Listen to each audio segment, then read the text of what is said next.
Welcome back, ladies and gentlemen, for the second episode of Cinnamon Talk Lounge, where we bring you the stories and experiences of the leaders who shaped the journey of the Rotaract Club of Cinnamon Gardens. Today, we're joined by two inspiring leaders who led the club through consecutive years, each leaving their unique impact and a unique mark on the club.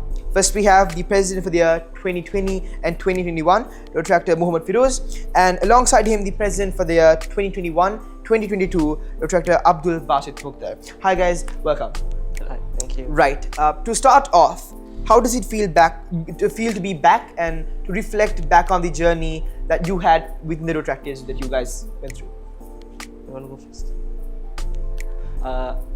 I genuinely feel really proud of where the club has gone, from where we were, from the club about to be closed down to where we are right now. Feels very proud of where the club has come right now. So yeah. So for me, from my end, it kind of feels nostalgic, and also at the same time when I show up and it's all new faces, and the only known faces is the past presidents who are here for the interview. So Makes you feel old. Yeah, it kind of feels old, and also good to see that the next generation is taking things up and stepping things up. So yeah, It's good to see that the club is in safe hands right now. Right. What inspired you guys to take up the leadership roles that you took? So when I joined Rotaract, it was right after Interact, and when I joined Rotaract, the first year itself, I knew that I want to be the president. Now I didn't know that it would come so soon, right? But I knew that I want to take up this position because for me it was about being more than just a part of it. And there were so many things that I knew that only if I become the president is that I can do. So hence why I was like, when the opportunity came, I just grabbed it. Right.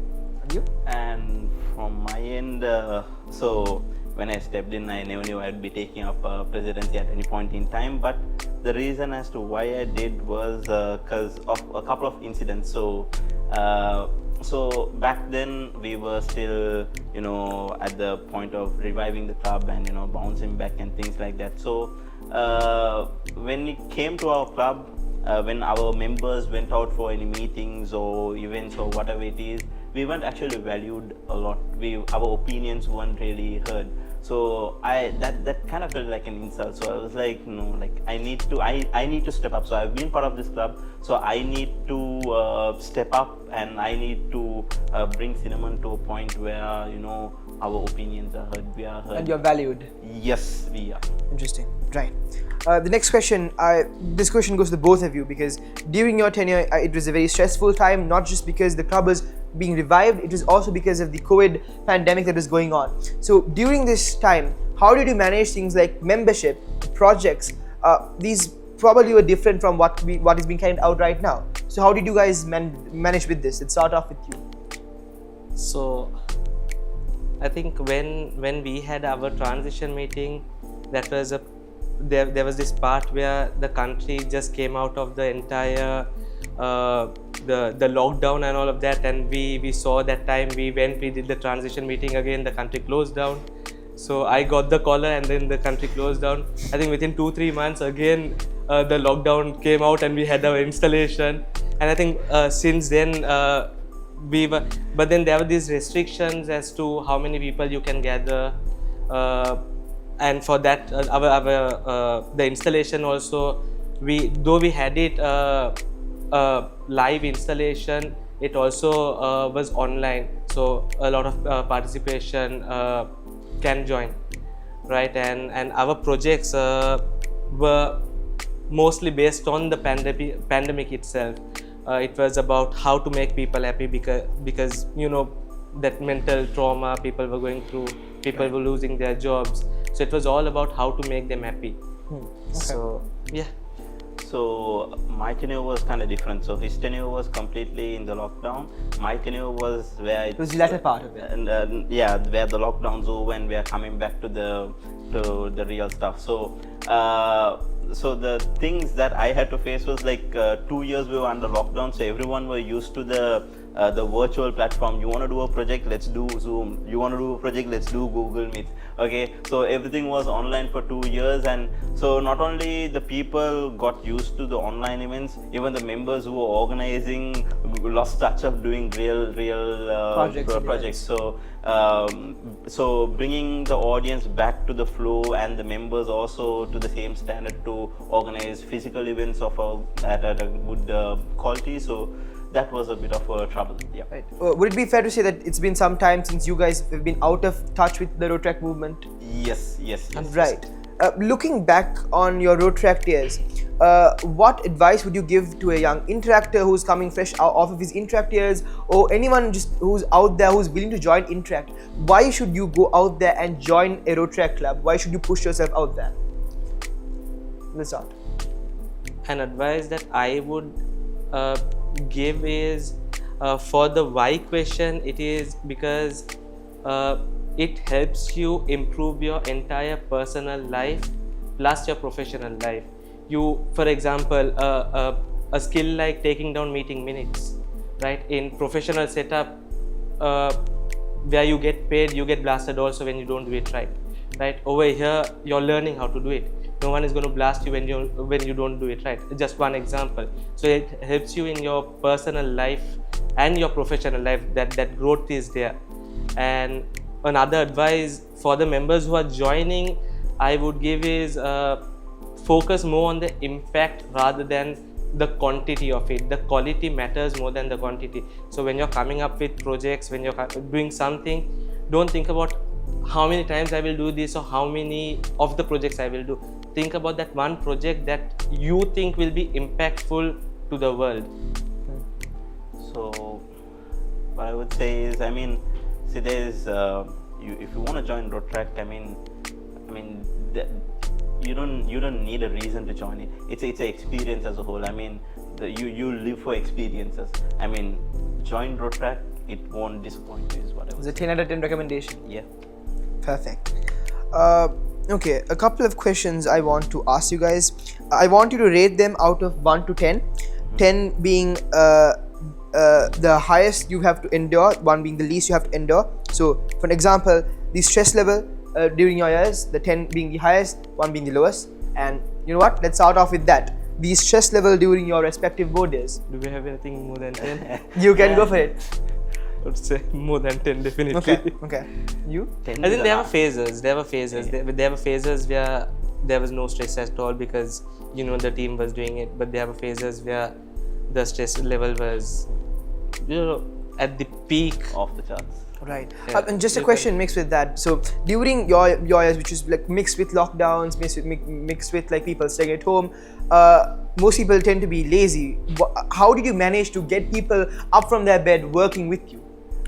Yeah, so that's what I say. So like I said, that was like the biggest challenge, like coming out of the lockdown period. His period was during the lockdown, my period was during like the post-lockdown thing. So it wasn't easy because trust me, like trying to get these guys for group meetings and getting them all together was certainly a big task. So at one point, I can remember, Jumil also remembers, I said, okay, so we'll do group meetings. Whoever shows up for that meeting, I'll buy you guys the coffee. All of you guys, you guys, whatever you guys, when you guys meet up, the coffee or whatever you guys are having, that's my bill. I'll take care of it. Yeah, I think that used to happen quite often. As in, you want to get someone for the meeting, you make sure you treat them with something and they come. You bribe them, they come for this show for the meetings. A good tactic to keep people retained and involved. As in, I think you can't do that with the current club setup because so many members are there. Fair enough. Back then, when I started, we had like 15 to 17 members. And that was the membership. Out of that, barely around 7 to 8 were active. So we could do that. Okay, and the current membership being many more than that, it probably makes you guys happy, makes you feel satisfied. Definitely. 100%. Right. Okay, in a scale of 1 to 10, what was the overall satisfaction with your year as president? See, when I started my year, I had a vision. My slogan was internal actions for external glory. What it meant was our, like Basith mentioned, that our club was coming out of that entire, or it's safe to say that we were in that entire revival phase, right? So the vision was to internally strengthen the club so that externally going forward the club can shine, right? So that is where the entire community culture came in. That is where the membership started growing. Internally we started working, because for me, before we go out and shine, or before we can do that, it is internally how good you are starts from me, right? How can Individual I improve responsibility. Exactly. First is how can I improve myself to serve the community, and how can, if I am leading it, how can I improve the entire setup, Right. who can go out and help the entire community. So by the end of my year, of course, I think I achieved that. Internally we grew, so I was very satisfied, because that was a vision that And all you of us manifested came it. together and we achieved it. Yeah. And you? I forgot the question. The answer was quite lengthy. I forgot. The question was, what is the overall satisfaction with your year as president? It's a 10 out of 10. That's all I need to say. I mean, I like. See, once again, I'm running out of words to describe. Like, because I mean, we started with the goal, did everything, went way beyond what we targeted. So obviously, this me, my team, the rest of the members, all of us were quite happy with it. Right. And to finish off, this is a question that I've asked from the previous questions were, being a president means, I want you to finish the sentence. So the sentence is, being a president means. Let's start off with you. Being a president means, oof.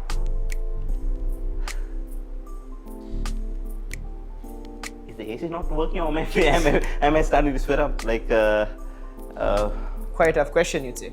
yeah, being a president, what it means. There's a lot of things that can fit in there. I mean, be the guide, be the example, be the torch. So yeah, there's because when it comes to being a leader, being a president, it's not a one job role kind of thing. It's all in one. So there's a lot of things to fit in. But yeah, like I said, the selected ones, being the guide, being the torch, being the lead. And you? I think be that guy who your secretaries can come running saying that we have an issue, and then you are just calm sitting there, like, what's the issue? Okay, we'll sort it out. Right. So be that person who can Be the anchor in handle your the pressure, and be that mentor who can Right. guide everyone. Okay. And that, ladies and gentlemen, with that we come to the end of the second episode of Cinnamon Talk Lounge with Rotaract, the past president Firoz, and Rotaract past president Basith.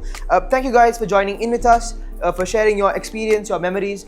And with that, we hope to meet you in another episode, and that's a wrap.